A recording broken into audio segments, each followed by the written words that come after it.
ஆலமரமாய் அமர்ந்திருக்கும் சிறப்பு விருந்தினர் அவர்களுக்கும், அதன் கிளைகளாய் இருக்கும் ஆசிரியர்களுக்கும், அதன் வேர்களாய் அமர்ந்திருக்கும் மாணவ செல்வங்களுக்கும் என் முதற்கண் வணக்கத்தை தெரிவித்துக் கொள்கிறேன்.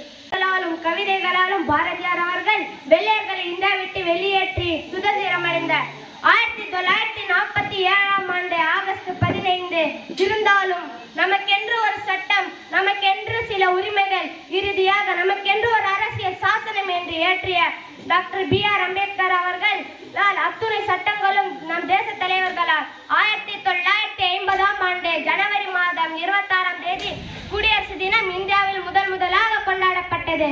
அன்று இந்த சட்டம் இயற்றதன் காரணம், நாம் அனைவரும் சட்டத்தின் முன் ஒன்றே, எல்லோருக்கும் எல்லாரும் பெற வேண்டும், இல்லாமையாக வேண்டும் என்றார் என் நடுவர் அவர்களே. ஆனால் இன்று ஏழை பாமர மக்களுக்கு ஒரு சட்டமும், அரசியல்வாதிகள் பணக்காரர்களுக்காக ஒரு சட்டமும் தானே நம் நாட்டில் இருக்கிறது. அது எப்படி என்று கேட்கிறீர்களா நடுவர் அவர்களே? உதாரணத்திற்கு, ஒரு பணக்காரன் ஒரு தவறு செய்தால் தன்னிடம் இருக்கும் பணத்தை கொண்டு சட்டத்திலிருந்து தப்பிக்கொள்கிறான். ஆனால் ஒரு ஏழை தண்டனை செய்தால் அதில் மாட்டிக்கொண்டு தண்டனை அனுபவிக்கிறானே. இதற்காக அன்று அம்பேத்கர் அவர்கள் இந்த சட்டத்தை ஏற்றினார். நடுவர் அவர்களே, நம் அரசியல் சாசனத்தில் நமக்கென்று சில உரிமைகள் உள்ளது. அவை கல்வி உரிமை, பேச்சுரிமை, ஓட்டுரிமை, குடியுரிமை, மத உரிமை என்று கூறிக்கொண்டே போகலாம். ஆனால் இத்தனை உரிமைகள் இருந்தும் நம் நாட்டை வல்லரசு நாடாக ஆக்க முடியவில்லை. அதற்கு காரணம் அரசியல்வாதிகள்.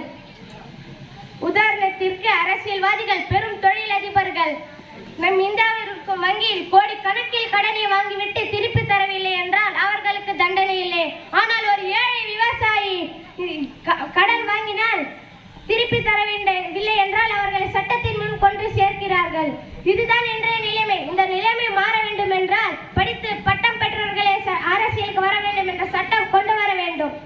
உதாரணத்திற்கு, பல படிப்புகள் பெற்று பல பட்டங்கள் வென்று பல வல்லரசு நாடுகளை திரும்பி பார்க்க வைத்த அக்னி சிறகு விஞ்ஞானி டாக்டர் APJ அப்துல் கலாம் அவர்கள் குடியரசு பதவி ஏற்று குடியரசு மாளிகையில் நுழையும் பொழுது அவருக்காக வேலை செய்ய குறிப்பாக ஒரு கால் ஷூவை துடைப்பதற்காக ஒரு ஆள் போடப்பட்டிருந்தது. அவரை பார்த்து அப்துல் கலாம் அவர்கள் கூறினார், இனிமே இங்கு உனக்கு வேலை இல்லை என்றார். அதற்கு என் வேலை பறிப்போய் விட்டது என்று பயந்தார். அதற்கு அப்துல் கலாம் அவரிடம் பார்த்து கூறினார், நீ பயப்படாதே, நீ எனக்கு வேலை செய்ய தேவையில்லை, அதற்கு மாறாக இங்குள்ள தோட்டங்களில் தண்ணீர் ஊற்றினால் போதும் என்றார். அவர் கூறியபடி அவருடைய 5 ஆண்டு ஆட்சி காலம் முடிந்த பின் மீண்டும் அந்த தோட்டத்தில் வேலை பார்த்த நபரை மீண்டும் அழைத்தார். அவரிடம் என் துணிகள் வைக்கும் பெட்டியை தண்ணீர் ஊற்றி கழுவுமாறு அவரிடம் கேட்டார். அதற்கு அவர் ஏன் என்று கேட்டார். அதற்கு அப்துல் கலாம் அவர்கள் கூறினார், இங்குள்ள சிறு தூசி கூட நான் சென்றுவிடக் கூடாது என்பதற்காகத்தான் என்று கூறினார். அப்படிப்பட்டவர்கள் நம் நாட்டிற்கு அரசியலுக்கு வந்தால் நம் நாடு விரைவாக வல்லரசு நாடாக மாறும். இறுதியாக ஒன்றை மட்டும் கூற விரும்புகிறேன். என்ன வளமில்லை இந்த திருநாட்டில், ஏன் கையை ஏந்த வேண்டும் வெளிநாட்டில்? நடுவர் அவர்களே, நம் நாட்டில் மது அருந்தும் குடிமகன்கள் அதிகமாகும் நாடாக இல்லாமல் நல்ல இந்திய தாய் குடிமகன்கள் ஆகும் இந்தியா மாற வேண்டும். அப்படி மாறினால் நம் நாடு விரைவில் வளர்ந்து விடும் என்று கூறி இந்த வாய்ப்பை நல்கிய நல்ல உள்ளங்களுக்கு நன்றி கூறி விடைபெறுகிறேன். நன்றி, வணக்கம். கடன்பட்ட நஞ்சம் போல் கலங்கி நின்றான் இலங்கை வேந்தன் என்பதைப் போல மாணவன் அடுக்கடுக்காக கேட்கின்ற கேள்விக்கு நாம் என்ன பதில் சொல்ல போகிறோம் என்ற அந்த நிலையை நமக்கு நினைவுபடுத்தினார். ஆனால் அவரே ஒரு தீர்வும் நமக்கு கொடுத்தார். கலாமை போன்ற தலைவர்கள் உருவாக்கப்பட வேண்டும் என்று சொன்னார். அதற்கு தான் நானும் பதில் சொல்கிறேன். கலாம் முதியவர்களை நம்பவில்லை, கலாம் உங்களை போன்ற இளைஞர்களை தான் நம்பியிருந்தார்கள். ஆக இந்த தேசத்தை மாற்றுகின்ற உரிமையும் கடமையும் ஆற்றலும் நிச்சயமாக உங்களை போன்ற மாணவர்கள் கையில் தான் இருக்கிறது. அந்த பணியைத்தான் இந்த சமத்துவ சமுதாய சங்கம் விதைத்துக் கொண்டிருக்கிறது என்ற ஒரு அன்புமிக்க வார்த்தைகளை மட்டும் உங்கள் முன்பு வைத்து, so flag hoisting, I request JFPT Janab T. Muhammad Bara Sahib to hoist the flag. I request the guests to accompany along with our chief guest. Flag salute, salute, order. வருவோரை வரவேற்பது எங்களின் பண்பாடு, வந்தோரை வாழ வைக்கும் தமிழ்நாடு. அதே போல அவர்களை மரியாதை செய்வது எங்களின் முக்கிய ஒரு பணியாக இருக்கிறது. A shawl as well as a memento as a remembrance of this valuable moment.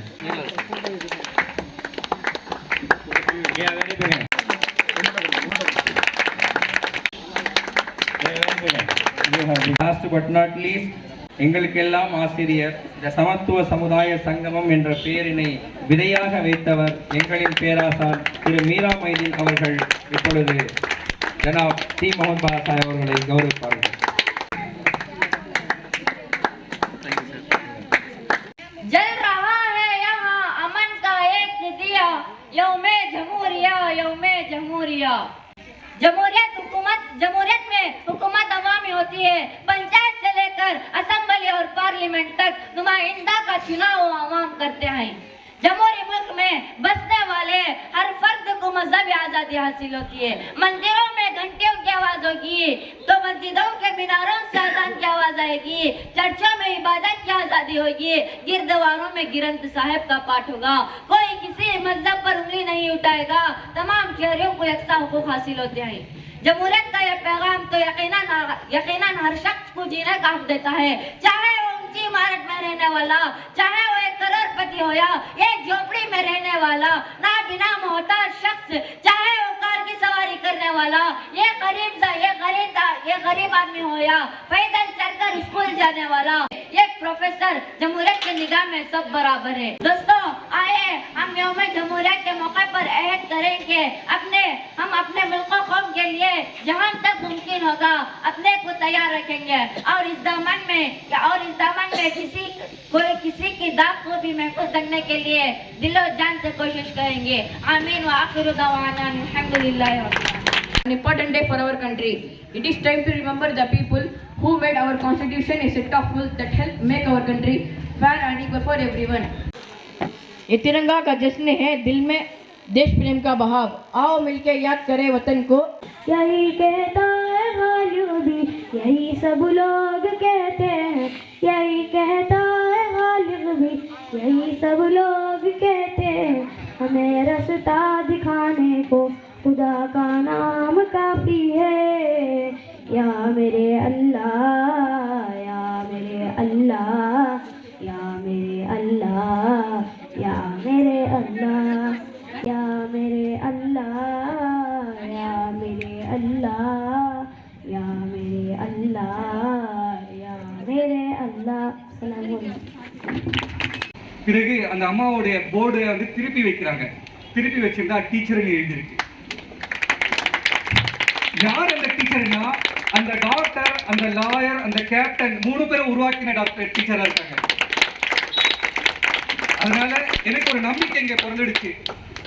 தம்பி சொன்ன மாதிரி இந்த நாடு வளர்ச்சாகணும்னா மாணவர்களும் ஆசிரியர்களும் சேவை செய்கிற ஆசிரியர்கள் வேணும். தன்னுடைய காசு, தன்னுடைய பணம், தன்னுடைய நேரம், தன்னுடைய எனர்ஜி எல்லாத்தையும் ஸ்பெண்ட் பண்ணி இந்த மாதிரி மாணவர்களுக்காக ஊக்குவிக்கிற ஆசிரியர்கள் நான் முதல் முறையாக பார்க்குறேன். தன்னலம் மாற்ற ஆசிரியர்கள் இந்த மாதிரி எல்லாமே இளைஞர்களாக இருக்கிறாங்க.